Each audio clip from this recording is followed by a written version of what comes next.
In the early days of September 1900, the bustling coastal city of Galveston, Texas, was completely unaware of the devastation that was about to unfold.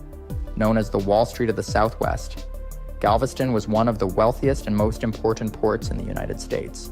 The city's prime location on Galveston Island along the Gulf of Mexico had made it a hub of trade and commerce, and its population had grown rapidly, reaching nearly 38,000 by 1900. However, this prosperity came with a dangerous sense of complacency. The city had weathered numerous storms in the past, and the residents believed that they would easily survive any future storms.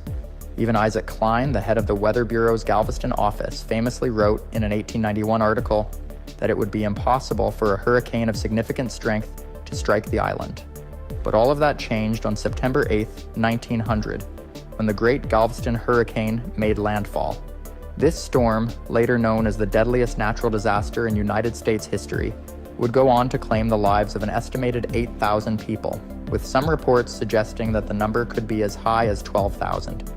The city of Galveston was devastated, with nearly every building suffering damage and thousands of homes destroyed. In a matter of hours, the thriving city was reduced to ruins, and the lives of countless families were forever altered. The 1900 Galveston hurricane wasn't just a local disaster, it was a tragedy of epic proportions that had a profound impact on the entire nation.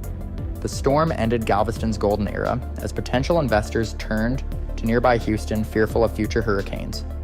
In the wake of the storm, significant changes were made, including the construction of a seawall to protect the city and the raising of the island itself. This introduction sets the stage for a closer look at how this catastrophic event unfolded, starting with the formation of the storm and the initial signs that something was amiss. In the next part, we'll explore how the hurricane developed and the preparations, or lack thereof, that were made as the storm approached the Texas coast. The 1900 Galveston hurricane began its deadly journey as a tropical storm in the far eastern Atlantic Ocean off the coast of West Africa in late August. At the time, meteorology was still a developing science, and the tools available to track and predict storms were rudimentary at best. Despite these limitations, weather observers noticed the formation of a storm system that appeared to be gaining strength as it moved westward across the warm waters of the Atlantic. By the end of the first week of September, the storm had intensified into a full-fledged hurricane, although its exact path remained uncertain. In those days, the United States Weather Bureau, which later became the National Weather Service, relied heavily on reports from ships at sea and limited land-based observations. Communication between different regions was slow, and information about the storm was often outdated by the time it reached the public. As the hurricane approached the Caribbean, it made its first significant landfall in Cuba on September 6th. The storm caused considerable damage but did not lead to widespread alarm in the United States. Unfortunately, the Cuban meteorologists' warnings about the storm's potential severity were largely dismissed by their American counterparts. The Weather Bureau in Washington, D.C. predicted that the storm would veer northeastward and spare the Gulf Coast. They did not realize that the hurricane was about to take a more dangerous course. On September 7th, the storm entered the Gulf of Mexico, where it encountered ideal conditions for further intensification. The waters of the Gulf were exceptionally warm, providing the energy needed for the hurricane to strengthen rapidly. By now, it was clear that the storm was heading toward the Texas coast, but the residents of Galveston remained largely unaware of the impending danger. Isaac Klein, the head of the Weather Bureau's Galveston office, had noticed some concerning signs. The Gulf waters were rising, the wind was picking up, and the barometric pressure was dropping, a clear indication that a powerful storm was approaching. However, like many others, Klein did not believe that a hurricane of great strength could strike Galveston. He assured the public that there was no cause for alarm, even as the signs of an approaching storm became more ominous. By the evening of September 7th, the weather in Galveston had begun to deteriorate rapidly. Heavy rain and strong winds battered the city, but most residents believed it was just another typical Gulf storm. Some even ventured out to the beaches to watch the waves crash against the shore, unaware that within hours those very waves would rise up and engulf their city. As night fell, the storm continued to intensify and the fate of Galveston was sealed. The lack of preparation and the underestimation of the storm's severity would prove to be catastrophic. In the next part, we will delve into the day of the hurricane, when the full force of the storm struck the city, bringing with it unimaginable destruction and loss of life. On the morning of September 8, 1900, the residents of Galveston awoke to a scene that was already foreboding.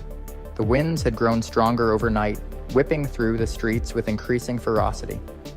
The sky was a heavy, ominous gray, and the usually calm waters of the Gulf had transformed into a raging, turbulent mass. By mid-morning, the situation had become more alarming, as the winds reached hurricane force and the tide began to surge. Despite the growing danger, many in Galveston remained unaware of the severity of the storm that was about to engulf their city. Some who lived in more vulnerable areas near the coast had begun to move to higher ground, or to the homes of friends and family. Others, however, believed the storm would pass without significant incident, as so many storms had before. The lack of an official evacuation order or any clear warning only added to the sense of false security. By midday, the full force of the hurricane had arrived. The winds, now exceeding 100 miles per hour, tore through the city, ripping roofs off houses, toppling trees, and turning loose debris into deadly projectiles. The storm's surge, a massive wall of water pushed ashore by the power of the hurricane, began to inundate the island. Water levels rose rapidly, flooding streets, homes, and businesses. The low-lying areas of Galveston were quickly submerged, and the floodwaters continued to rise with alarming speed. The waves, driven by the relentless winds, battered the seawall-less island with incredible force. Entire neighborhoods were swept away as houses, unable to withstand the surge, collapsed and were carried off by the floodwaters. People who had sought refuge in their homes found themselves trapped by the rising water, with few options for escape. Panic set in as the reality of the situation became clear. This was not just a severe storm, it was a catastrophic hurricane unlike anything Galveston had ever experienced. As the day wore on, the situation grew increasingly dire. The winds continued to strengthen, now reaching their peak at over 130 miles per hour. The storm's surge rose higher, swallowing more of the city and leaving only the tallest buildings and structures above water. Many sought refuge in the few large buildings that remained standing. But even these were not immune to the storm's wrath. The sounds of crashing waves, howling winds, and the destruction of buildings filled the air, creating a terrifying cacophony. The city's communication with the outside world had been cut off, leaving those in Galveston isolated and without any way to call for help. The Weather Bureau had no way of knowing the true extent of the disaster unfolding on the island, and the residents could only rely on their instincts to survive. Some attempted to flee to higher ground, while others clung to whatever they could find, hoping to ride out the storm. By nightfall, the hurricane's fury showed no signs of abating. The floodwaters continued to rise, and the winds, though beginning to taper slightly, were still devastating. The once vibrant city of Galveston was now a scene of utter devastation. Entire neighborhoods had been wiped out, and countless lives were in peril. The destruction was so widespread that it was difficult to comprehend the full scale of the disaster. As the storm finally began to move inland and lose strength, the people of Galveston were left to face the horrifying aftermath. In the next part, we will explore the aftermath of the hurricane, the devastating loss of life, and the heroic efforts of those who survived to help rebuild their shattered city. As the winds finally subsided and the floodwaters began to recede, the true extent of the devastation in Galveston became horrifyingly clear. The city, once a bustling hub of commerce and culture, now lay in ruins. Entire neighborhoods had been obliterated, reduced to little more than piles of debris. The elegant mansions that lined the coast, the bustling downtown businesses, and the modest homes of working families were all gone, swallowed by the storm and the sea. Survivors emerged from their makeshift shelters to find a landscape that was almost unrecognizable. Streets were buried under mountains of wreckage, with shattered timbers, broken glass, and twisted metal strewn everywhere. The floodwaters, which had risen as much as 15 feet in some places, had left behind a thick layer of mud and silt, further complicating the already overwhelming task of recovery. The air was thick with the stench of salt water, mud, and decay, and the eerie silence that followed the storm was punctuated only by the sounds of people searching for loved ones and beginning the grim task of collecting the dead. The loss of life was staggering. Estimates of the death toll vary, but it is widely believed that between 6,000 and 12,000 people perished in the hurricane, making it the deadliest natural disaster in United States history. Bodies were found everywhere, trapped in the wreckage of their homes, washed up on the shore, or buried under debris. The sheer number of dead overwhelmed the city's ability to deal with them, and many were buried in mass graves or simply lost to the sea. The survivors, many of whom had lost everything, were left to grieve in the midst of unimaginable destruction. The city's infrastructure was in shambles. The water supply was contaminated by salt water and debris, making it unsafe to drink. The telegraph and telephone lines which had once connected Galveston to the outside world were down, leaving the city isolated and without a means to call for help. The railroad bridges that connected the island to the mainland had been destroyed, cutting off any possibility of bringing in supplies or evacuating the wounded and displaced. In the absence of any formal communication, rumors and fear spread quickly among the survivors, adding to the sense of chaos and despair. Despite the overwhelming devastation, the people of Galveston did not give up. In the days following the hurricane, a massive and heroic recovery effort began. Those who had survived the storm immediately set to work, clearing debris, searching for survivors, and caring for the wounded. Makeshift hospitals were established in the few buildings that remained standing, and volunteers worked tirelessly to provide food, water, and shelter to those who had lost everything. Word of the disaster slowly began to reach the mainland, and help soon arrived. Relief efforts were organized, and supplies began to trickle in by boat, the only means of access to the island. The U.S. Army was dispatched to assist with the recovery, and volunteers from across the country came to Galveston to help with the monumental task of rebuilding. The city's residents, though devastated by their losses, showed remarkable resilience and determination as they began to piece their lives back together. The rebuilding process was slow and fraught with challenges. With so much of the city destroyed, there was a shortage of materials and labor, and the work was often dangerous. Many of the buildings that had survived the storm were damaged beyond repair and had to be demolished, further adding to the sense of loss. But despite these difficulties, the people of Galveston pressed on, driven by a desire to rebuild their city and honor the memory of those who had been lost. In the final part, we will explore how Galveston rose from the ashes of this disaster, the lessons learned from the hurricane, and the lasting impact it had on the city and its people. In the aftermath of the hurricane, Galveston faced the enormous challenge of rebuilding a city nearly wiped off the map.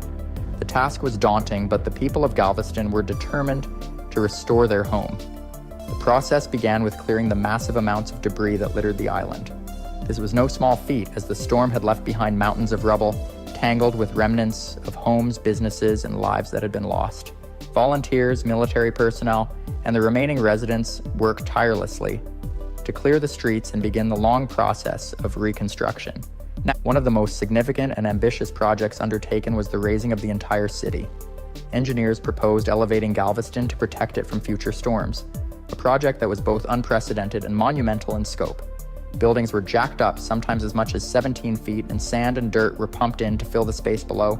Streets were raised, and a new seawall stretching more than 10 miles was constructed to shield the island from future storm surges. This engineering marvel not only transformed the landscape of Galveston, but also demonstrated the city's resilience and commitment to surviving in a perilous environment. The economic impact of the hurricane was profound. Before the storm, Galveston had been a major port and one of the wealthiest cities in Texas, known for its vibrant culture and booming economy. The hurricane, however, shifted that prosperity to nearby Houston, which emerged as the region's new economic powerhouse. Despite this shift, Galveston remained an important city, continuing to thrive in new ways. Tourism became a significant industry as visitors flocked to see the seawall and the city's ongoing recovery efforts. The storm also had a lasting impact on disaster preparedness and response. The 1900 Galveston Hurricane is often cited as a pivotal moment in the development of modern meteorology and emergency management. The scale of the disaster highlighted the need for better forecasting, communication, and evacuation planning. Lessons learned from Galveston influenced policies and procedures that would be implemented in future disasters, helping to save countless lives in the years to come. Galveston's recovery was not just about rebuilding structures, it was about healing a community that had been deeply scarred by tragedy. The loss of thousands of lives left a permanent mark on the city's collective memory, and the stories of those who perished became a part of Galveston's history. Memorials were erected and annual commemorations were held to honor the victims and to remind future generations of the city's resilience in the face of unimaginable loss. Today, Galveston stands as a testament to the strength and determination of its people. The city has evolved, but it has never forgotten the lessons of the past. The seawall, the raised buildings, and the memorials are enduring symbols of the city's commitment to protecting its future while honoring its history. Galveston's story is one of survival, resilience, and rebirth, a powerful reminder that even in the face of overwhelming disaster, a community can rise again, stronger and more determined than ever. The 1900 Galveston Hurricane remains the deadliest natural disaster in U.S. history, but it also serves as a story of hope and recovery. Galveston's ability to rebuild and adapt has inspired countless others, proving that even the most devastating tragedies can lead to renewal and growth. The city's legacy continues to live on, not only in the physical structures that were rebuilt, but also in the spirit of its people, who faced one of nature's fiercest storms and emerged with a renewed sense of purpose and resilience.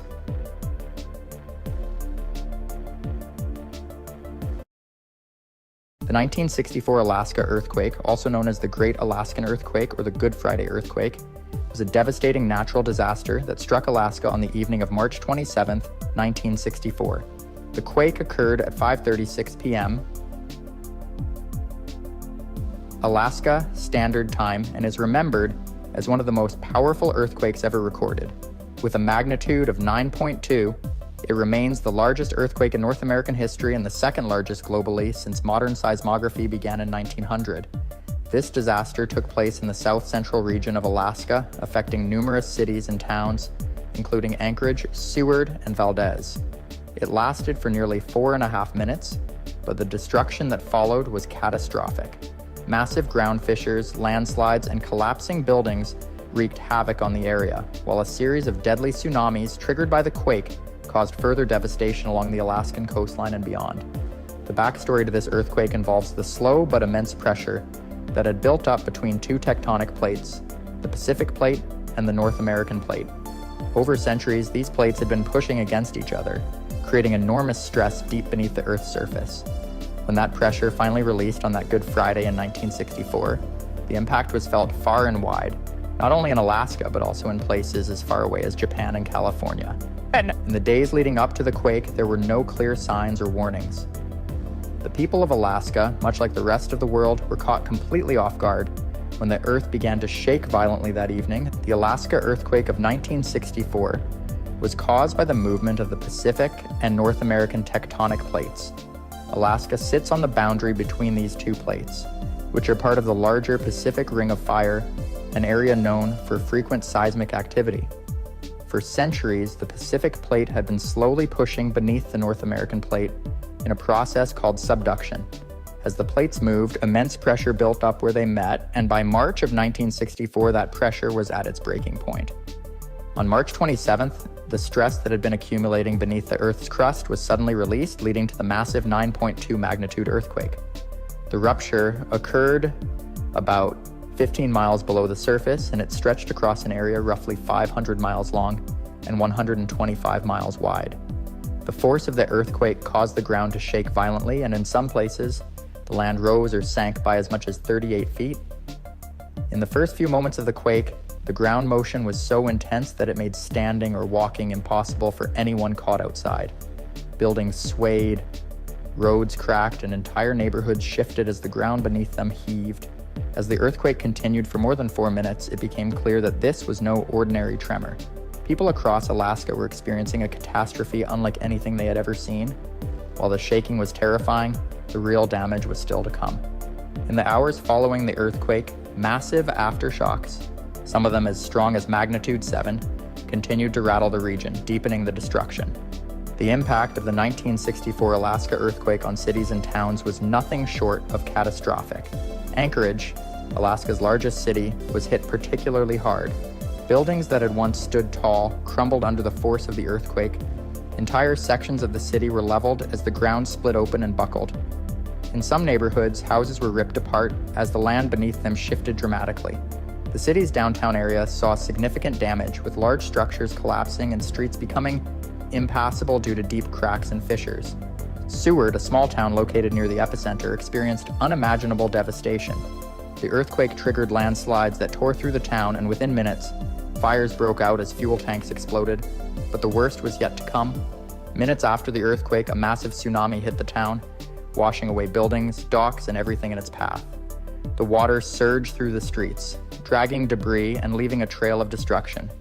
In Valdez, another coastal town, the earthquake's impact was equally devastating. A section of the waterfront slid into the sea, taking homes and buildings with it. Valdez also faced a terrifying tsunami that swept away parts of the town. Waves as high as 200 feet hit the coastline, and residents who had survived the initial earthquake now faced the deadly power of the sea. Kodiak, located further south, also suffered from the earthquake's impact. The powerful shaking caused severe damage to the town, and within minutes the tsunami hit, destroying homes and businesses. The water rose rapidly, submerging large areas and leaving destruction in its wake. The port, a vital part of the town's economy, was wiped out as the tsunami waves obliterated docks and boats. Beyond the immediate destruction, the earthquake also caused landslides and avalanches across Alaska's rugged terrain. Whole mountainsides collapsed, and in remote areas, entire forests were flattened. The impact was felt far beyond Alaska, with shaking reported as far away as California and Japan. The aftermath of the 1964 Alaska earthquake was as challenging as the disaster itself. The destruction was widespread, leaving thousands of people without homes, businesses in ruins, and entire communities cut off from the outside world. In Anchorage, nearly every major building had been damaged or destroyed, leaving residents to grapple with the loss of their homes, schools, and workplaces. Temporary shelters were quickly set up to house those who had been displaced, but the scale of the damage meant that recovery would take years. One of the most devastating effects of the earthquake was the destruction of infrastructure. Roads and bridges were wiped out or severely damaged, making it nearly impossible to reach some of the most affected areas. The main highway connecting Anchorage to other parts of Alaska had collapsed in many places, and in the coastal towns, the destruction of ports and harbors left communities isolated. Relief efforts were hampered by these challenges as rescuers struggled to reach those in need. The U.S. military played a crucial role in the disaster response, deploying resources to help with search and rescue operations and to deliver supplies to the hardest hit areas. Military planes and helicopters flew over remote parts of the state, dropping food, water, and medical supplies to isolated communities. Naval ships were sent to coastal towns like Valdez and Seward, where the combination of the earthquake and the tsunami had caused near total devastation. The psychological impact on the people of Alaska was profound. Many who had survived the earthquake were left traumatized by the loss of loved ones, homes, and livelihoods. The constant aftershocks, some of which were strong enough to cause further damage, kept the population in a state of fear and uncertainty for weeks after the initial earthquake. In total, more than 100 aftershocks were recorded in the first 24 hours alone, and they continued for months, adding to the already immense sense of unease. As the initial shock wore off, the long process of rebuilding began. Volunteers and relief organizations from across the country came to Alaska to help with the recovery efforts. Engineers and construction crews worked tirelessly to repair the infrastructure, rebuild homes, and restore vital services. But despite these efforts, the full recovery would take years, and some of the damage, particularly in coastal areas like Valdez, was so severe that entire communities had to be relocated. In the years following the 1964 Alaska earthquake, the state gradually rebuilt itself, but the scars of the disaster were long-lasting. The earthquake left an indelible mark, not just on the land, but on the people of Alaska, who had to adapt to the new reality of living in a region with such immense geological power. Buildings and infrastructure were redesigned to be more earthquake-resistant, and new safety protocols were developed to ensure that communities would be better prepared for future disasters. One of the most important changes that came out of the earthquake was a greater understanding of seismic activity, particularly in Alaska. Scientists from all over the world flocked to the state in the aftermath of the disaster, studying the effects of the earthquake and the tsunamis that followed. Their research led to important advances in the field of seismology, including the development of better monitoring systems that could provide early warnings of future quakes. This knowledge would go on to inform earthquake preparedness efforts not just in Alaska, but in other earthquake-prone regions around the world. For many of the survivors, the memories of March 27, 1964, never faded. The earthquake had taken lives, destroyed homes, and reshaped entire communities, but it also brought out the resilience and strength of the Alaskan people. Stories of courage, sacrifice, and solidarity became part of the collective memory as residents supported each other through the darkest hours and rebuilt their communities from the ground up. The earthquake also left a legacy of awareness and preparedness. Public education campaigns were launched to ensure that Alaskans knew how to respond in the event of another major quake. Regular drills and preparedness exercises became part of life in schools and workplaces across the state, ensuring that future generations would be ready if and when disaster struck again. In the end, the 1964 Alaska earthquake remains one of the most powerful natural disasters in U.S. history. It reshaped not just the physical landscape of Alaska, but also the mindset of its people, creating a legacy of resilience and preparedness. While the state has seen other disasters in the years since, none have left a mark quite like the Good Friday earthquake, a day that forever changed Alaska.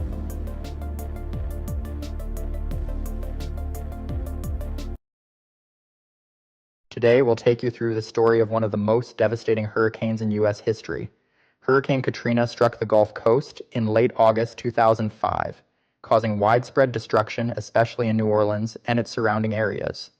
This powerful Category 5 hurricane resulted in 392 deaths and caused damages estimated at $186.3 billion. Hurricane Katrina was the 12th tropical cyclone, the 5th hurricane, and the 3rd major hurricane of the 2005 Atlantic hurricane season. It was also the 4th most intense Atlantic hurricane to make landfall in the contiguous United States, measured by barometric pressure. In this 5-part series, we'll dive into the formation of Hurricane Katrina, its impact on various regions, the aftermath, and the long-lasting effects on communities. Let's begin by understanding when and where it happened and the backstory leading up to this catastrophic event. In late August 2005, Hurricane Katrina formed over the Bahamas and made its way toward the Gulf Coast. Initially, it struck Florida as a Category 1 hurricane, causing some damage before it entered the Gulf of Mexico and rapidly intensified. By the time it made its second landfall in Louisiana and Mississippi on August 29th, it had become a Category 5 hurricane. The storm's most devastating effects were felt in New Orleans, where the failure of the levee system led to catastrophic flooding. Hurricane Katrina began as a tropical wave that moved off the coast of Africa and traveled across the Atlantic Ocean. On August 23, 2005, this wave merged with the remnants of Tropical Depression 10, forming a new tropical depression about 200 miles southeast of Nassau in the Bahamas. Over the next day, this depression gained strength and was designated Tropical Storm Katrina. As Tropical Storm Katrina moved northwest, it passed through the Bahamas on August 24th and 25th. The storm then turned westward towards Florida. On August 25th, just before making landfall between Miami and Fort Lauderdale, Katrina strengthened into a Category 1 hurricane. With winds reaching up to 74 to 95 miles per hour, the storm caused significant rain and wind damage as it crossed southern Florida, leaving thousands without power. Once Katrina entered the warm waters of the Gulf of Mexico on August 26th, it began to rapidly intensify. The storm's power grew quickly, reaching Category 3 status on August 27th. By the next day, August 28th, Katrina had become a formidable Category 5 hurricane with winds exceeding 170 miles per hour and a central pressure of 902 millibars. This made it one of the most powerful Atlantic storms on record. As the storm approached the Gulf Coast, warnings were issued and preparations began. Evacuations were ordered in low-lying areas, especially in New Orleans, where the risk of flooding was high due to the city's below sea level elevation and complex system of levees. Despite the warnings, not everyone was able to evacuate, and many residents remained in the path of the storm. In the next part, we will cover the landfall of Hurricane Katrina, the places it struck, and the immense destruction it caused. Stay tuned as we continue to unravel the events of this historic hurricane. On the morning of August 29, 2005, Hurricane Katrina made its first landfall as a Category 3 hurricane in Plaquemines Parish, Louisiana, about 45 miles southeast of New Orleans. The storm brought with it powerful winds of up to 125 miles per hour and a massive storm surge that would soon overwhelm the levees protecting the city. Katrina's path took it northeastward, and it made a second landfall later that morning near the Mississippi-Louisiana border. The storm surge, which reached heights of over 26 feet, in some areas slammed into the coastal cities of Gulfport and Biloxi, Mississippi, causing unprecedented destruction. Homes and buildings were obliterated, and the beachfront was left unrecognizable. In New Orleans, initial reports suggested that the city had avoided a direct hit. However, the true scale of the disaster became evident as the day progressed. The levee system, designed to protect the city from flooding, failed in multiple locations. The Industrial Canal, the 17th Street Canal, and the London Avenue Canal were all breached, allowing water from Lake Pontchartrain and Lake Borgne to pour into the city. By the afternoon of August 29th, approximately 20% of New Orleans was underwater. The flooding continued to worsen, and by the following day, nearly 80% of the city was submerged. Tens of thousands of residents who had not evacuated found themselves trapped with no access to food, water, or medical care. The New Orleans Superdome, which had been designated as a shelter of last resort, became a grim refuge for those who sought safety there. As the storm moved inland, it weakened but continued to cause significant damage. Katrina's remnants brought heavy rains and strong winds to Mississippi, Alabama, and even parts of Tennessee. Tornadoes spawned by the storm added to the destruction, uprooting trees and damaging buildings. The days following the landfall were marked by chaos and desperation. In New Orleans, the floodwaters rendered transportation and communication nearly impossible. Emergency services were overwhelmed, and the city descended into turmoil. Looting and violence erupted as people struggled to survive in the sweltering heat without basic necessities. In the next part, we will explore the aftermath of Hurricane Katrina, the extent of the destruction, and the long-term impact on the affected communities. Stay tuned as we continue to tell the story of one of the most devastating natural disasters in U.S. history. The aftermath of Hurricane Katrina left a stark and haunting reality in its wake. The scale of destruction was immense and unprecedented. In New Orleans, the floodwaters that had inundated the city wreaked havoc on homes, businesses, and infrastructure. Nearly 80% of the city was underwater, with many areas submerged under several feet of water for weeks. The floodwaters, combined with the intense winds, destroyed entire neighborhoods, leaving behind a landscape of devastation.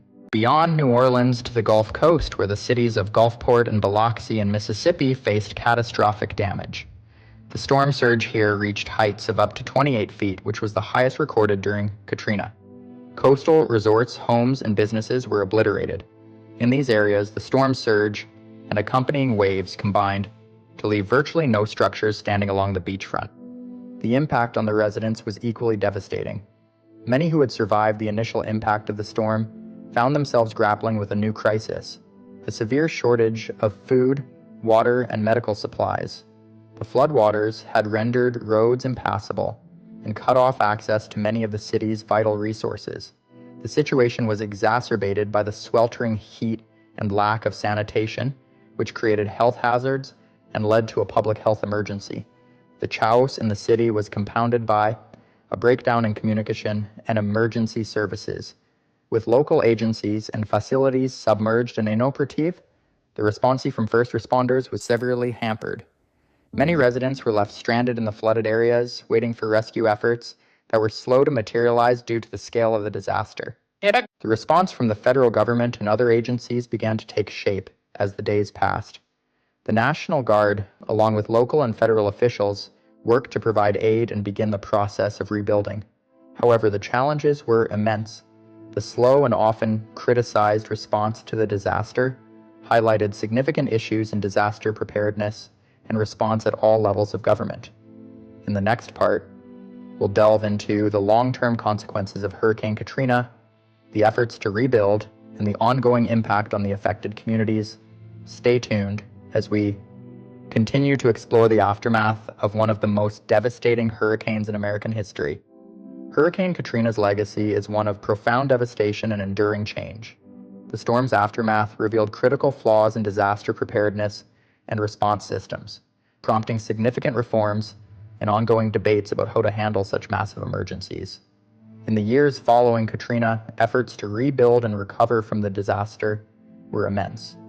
The federal government, along with state and local agencies, launched a massive recovery and reconstruction effort.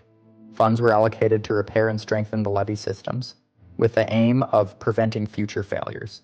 Infrastructure was rebuilt, homes were repaired or replaced, and communities began to slowly recover from the physical and emotional toll of the storm.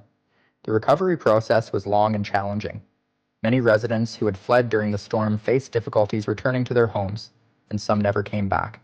The population of New Orleans, which had been around 450,000 before the storm, saw a significant decline. By 2011, it was down by nearly 30%, and although the population began to rise again, The city had not fully returned to its pre-Katrina numbers. Hurricane Katrina also brought to light issues of social inequality and preparedness. The hardest hit areas were often those with existing vulnerabilities, and the disaster disproportionately affected low-income and minority communities. The slow response and inadequate relief efforts highlighted systemic issues that needed to be addressed to ensure a more equitable recovery process in future disasters. The impact of Hurricane Katrina extended beyond the immediate damage. It reshaped the way Americans view and prepare for hurricanes. The storm spurred changes in emergency management practices, with increased focus on improving communication, evacuation plans, and infrastructure resilience. The experience of Katrina has informed responses to subsequent disasters, with lessons learned about the importance of timely and effective action. Globally, Hurricane Katrina became a symbol of both human suffering and resilience. It prompted a massive outpouring of aid and support from around the world, with many countries offering assistance and donations to help the affected areas. The disaster underscored the interconnectedness of global communities and the importance of solidarity in times of crisis. In conclusion, Hurricane Katrina was a defining moment in American history. It exposed vulnerabilities, sparked changes in disaster management, and highlighted the strength and resilience of the people affected. While the scars of Katrina remain, the recovery and rebuilding efforts have demonstrated the enduring spirit of the communities that faced the storm.